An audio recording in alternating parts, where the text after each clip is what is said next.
Good. Modern stress management. What will I talk about today?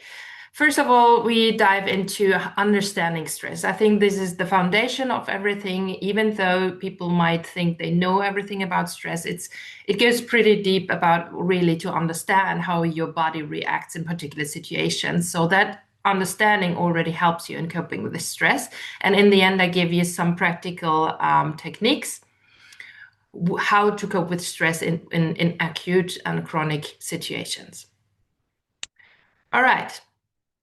So you might have not heard about stress maybe so much anymore or stress management. This has a simple reason. Nowadays, stress management got a quite nice rebrand, I would say. So the former terms like stress management, burnout prevention, relaxation techniques are not so common anymore because they have been used for quite some time.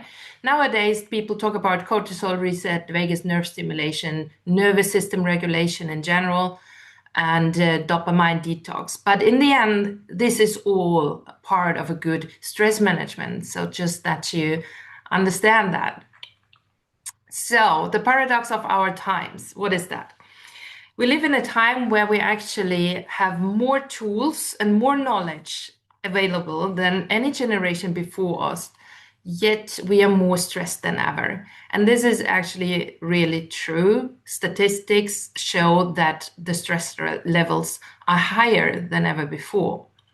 This, of course, has different reasons, but one reason is, from my perspective, also that the stressors nowadays are not the same than they were before or some years ago. So let's go through the evolution of stressors just quickly. In prehistoric era, so there the threats, the stressors were purely physical, right? They were really fighting for their life. They were predators, dinosaurs, tigers, whatever. They were worrying about starvation and natural disasters. Same in industrial age. There it was less animals or predators. Then it was more wars, diseases, and the basic survival needs. So there also the threats were more physical. In modern era, then things changed. Then performance pressure, time constraints, social comparison, and achievement expectations were the actual threats. So these threats were less physical, but more mental and psychosocial. So more problems with other people, in our jobs, and also the pressure we got in our jobs, and performance pressure in general. So nowadays, we live in a digital world. Nowadays, stressors have changed again. And I think this is the maybe modern part here or new part, that it is less physical here as well. It is also less psychosocial and mental still. But what the main cause or the main stressor nowadays is emotional and existential. Because some years ago, this whole self-development movement came up, and everyone was trying to work with themselves, and they knew that the pressure at work is not healthy, so they tried to have a good work-life balance, basically. But this movement also unveiled and uncovered a lot of existential problems we have with ourselves. So finally, we understood, okay, there is something in me. This is not so good now, but they did not know what to do with it. Suddenly, people were noticing their emotions and acknowledge their emotions, but then suddenly they didn't know what to do with it. Some did, but some did not, and that creates some internal conflict. We live in a world of information overflow, dopamine addiction, and a global identity crisis, I would say, especially with social media, where we present ourselves in a way that is actually not us. So this leads to a confusion, to a subconscious confusion of who am I actually? Am I the person I present on social media, or who am I? So people disconnect nowadays much more to themselves than they did some years ago. And I think this is a very, very crucial point, which we need to understand when we think about our stressors and where to find them. I give you a quick recap about the stress response in general. You might have heard about it, the fight and flight response. So what actually happens in our body? This is important to understand how we can reverse it and work with it. So, as I said, the trigger, let's say a dinosaur is standing in front of you, the brain recognizes the threat.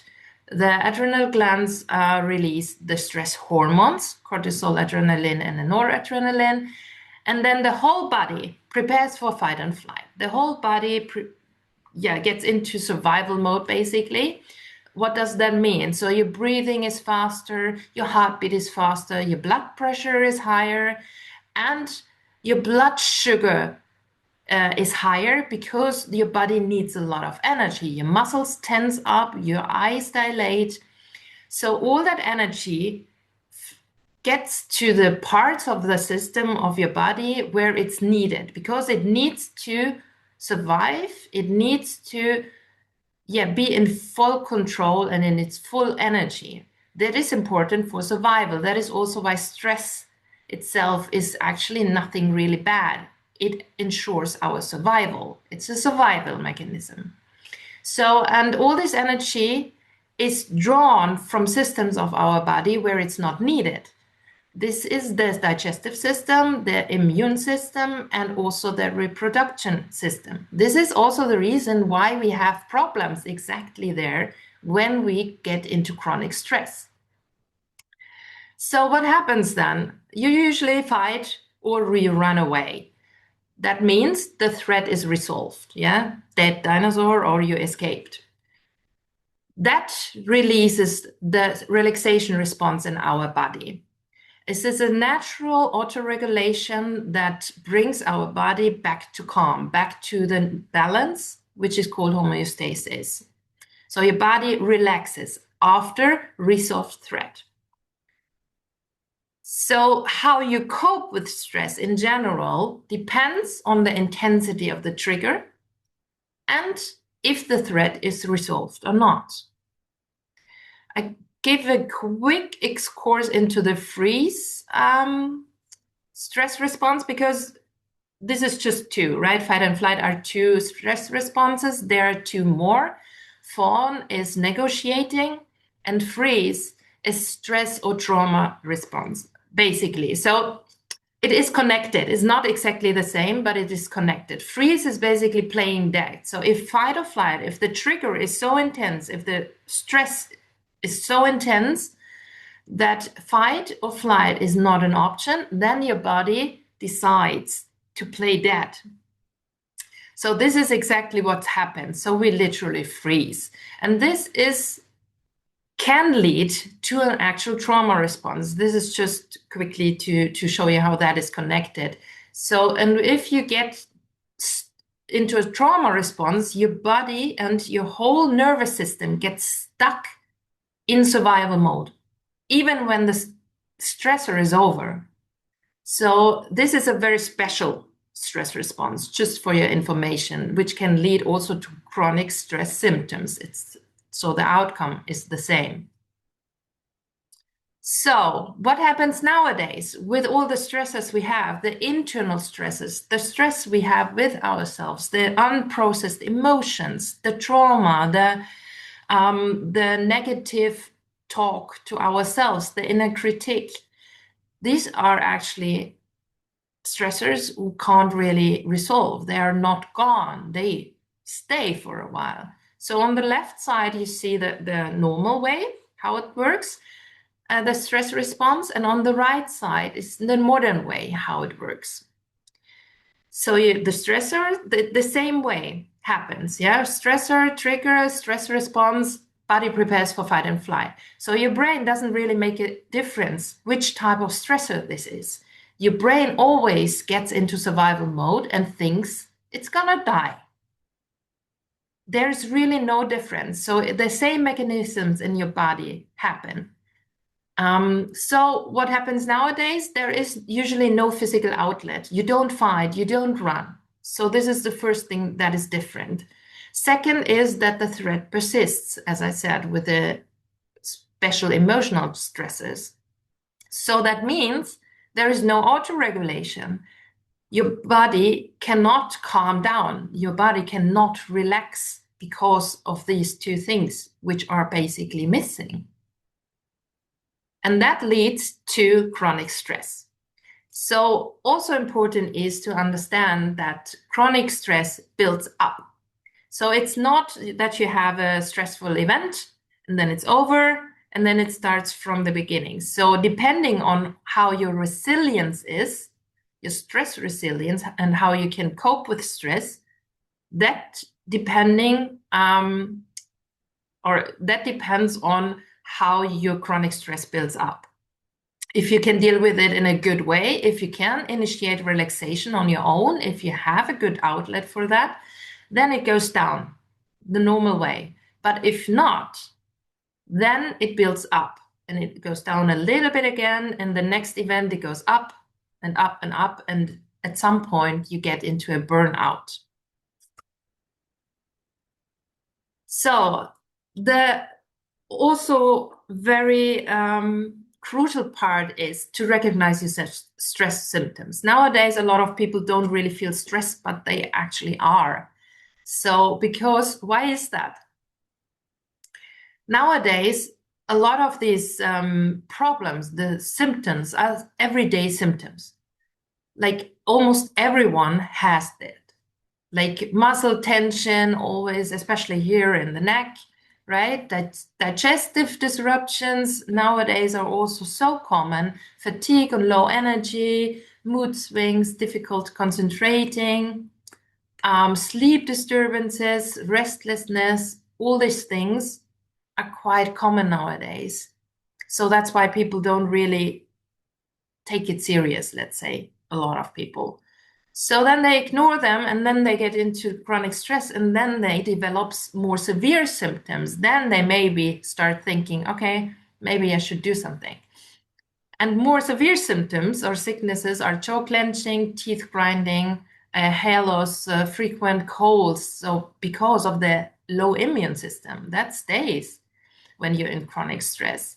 Brain fog, memory issues. Also here you have severe problems concentrating, maybe skin issues, gastritis because of the digestive system that is low in energy. Depression, anxiety, high blood pressure, also because of the high blood pressure in general, which you have when you're in a stress event. So that also causes cardiovascular problems and in worst case, even cancer. So all these sicknesses can be created and if not created, in any case, worsened by stress, especially chronic stress. So what are the strategies now? My approach is general, and this is the evidence-based approach, which also is used by different scientists and well-recognized people in this field. You always have to reduce stress. That requires that you know your stresses. That's why I showed you. Sometimes it's not possible, I know. If it is about workload, for example, sometimes it can't really reduce that. And the other part is how you cope with stress, how you deal with it, how is your resilience. So you need to increase your own resilience that you don't perceive stress in a way that it's harmful for yourself. So now I give you some quick techniques for acute stress situations. So in acute stress situations, I mean, we all know that we sweat, our heartbeat goes faster. So no matter what type of stressor is stressing us right now, we notice it, right? So in these situations, when you know, okay, I need to calm down a little bit, you have different options. The stop method is something very useful for these situations because it implements also mindfulness. which is evidence-based for one of the best tools actually in stress management. So stop means S, stop whatever you're doing. T, take a breath. Not only one, take a few, because breathing is very important in stressful situations. Observe the situation. So this is the mindful part. Observe what's happening right now in the outside, but also in the inside. Notice what's happening with your body, with your heart, with your breath, with your muscle tension, and observe the whole situation. This automatically brings you back into your body and helps you to regulate your emotions and to calm down.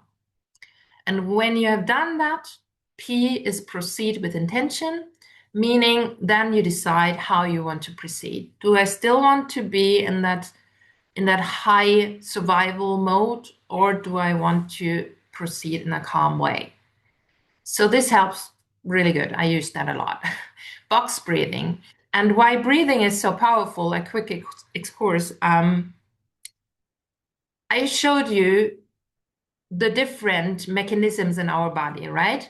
That happen automatically when we are in a stressful situation. So automatically means we don't really have influence on it. It just happens before we even know it. So none of these mechanisms we can control except one. That is our breathing. Breathing is the only thing in that whole process we can actively control. And that is why it's so important and so powerful. If you focus on your breathing, you automatically initiate the relaxation response. So box breathing is known for its stress relieving effects. So that means 4 inhale in, 4 inhale, or 4 counts inhale, 4 counts hold, 4 counts exhale, and 4 counts hold. This works very well. Do that a couple of minutes and you will feel how your body slowly relaxes. Then there is a sensory reset. That means this is very often also used in panic attack situations. It means that in a panic attack, this is actually a freeze response when you have a panic attack, because this is very, very intense situation. You are basically out of your body. So you are completely stuck in your emotion and maybe in that trauma you're stuck in, and you're not connected with your body anymore. This is what happens. With a sensory reset, you force yourself to get back into your body and to get out of the emotion, to get out of the stressful, cage, I would call it, in your head. So what do? You can have ice cubes, for example, on your wrists and your hands, or eat spicy food, like a chili, for example.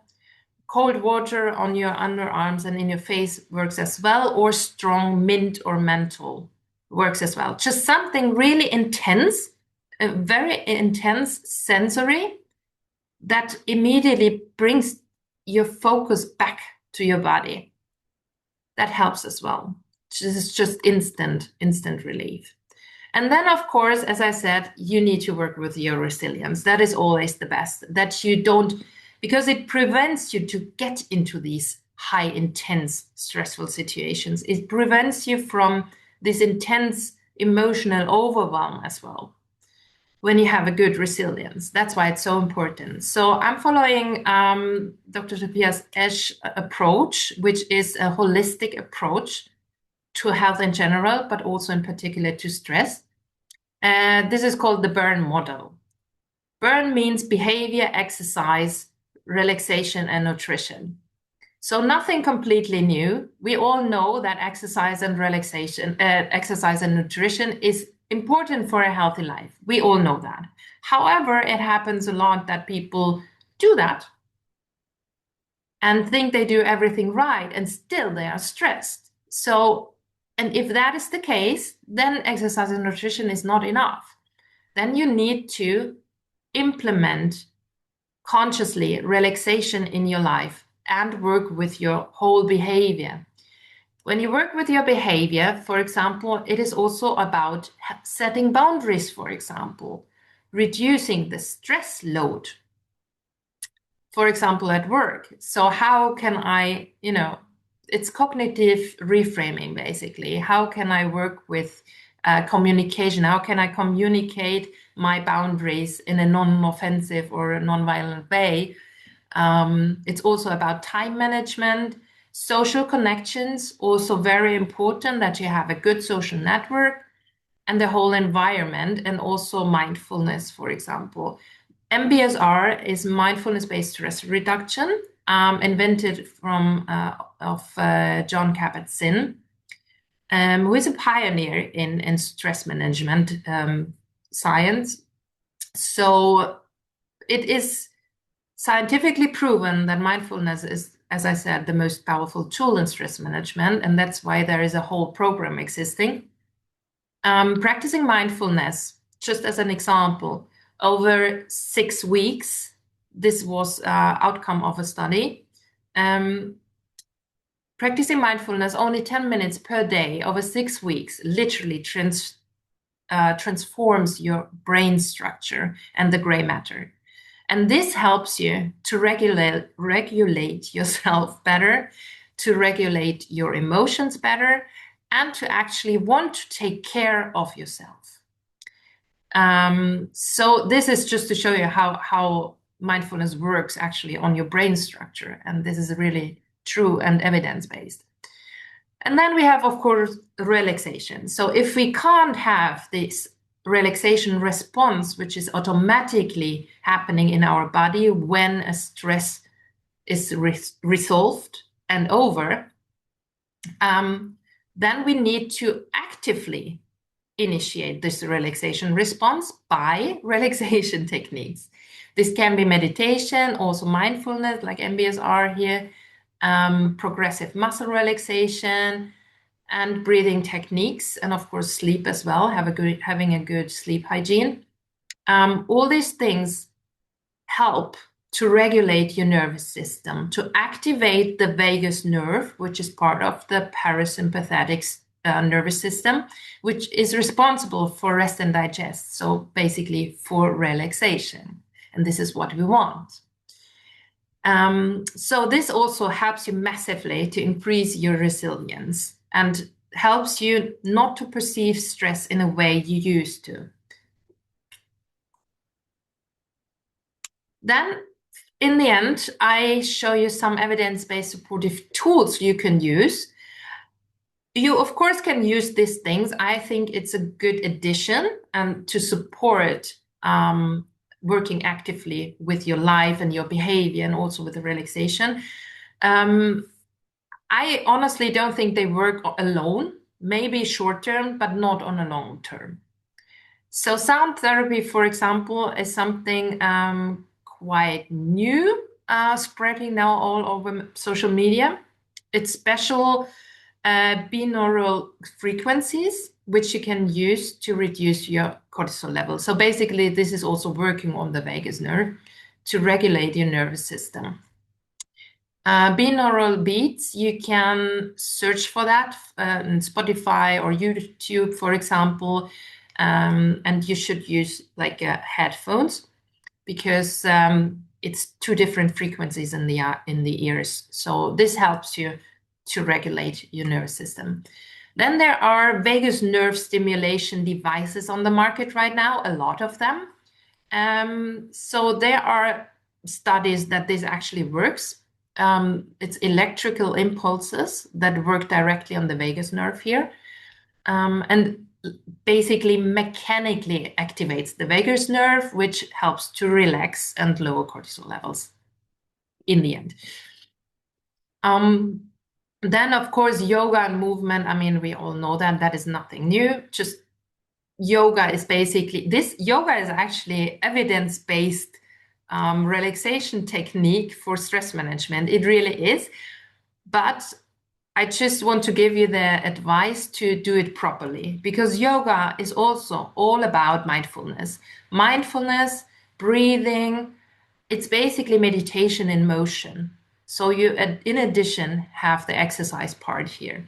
So doing it correctly, it really works and helps you to regulate your nervous system and cope better with stress.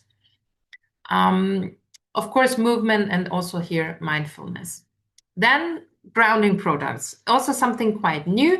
This I have to say, there are some tests, but not really clinical studies for that.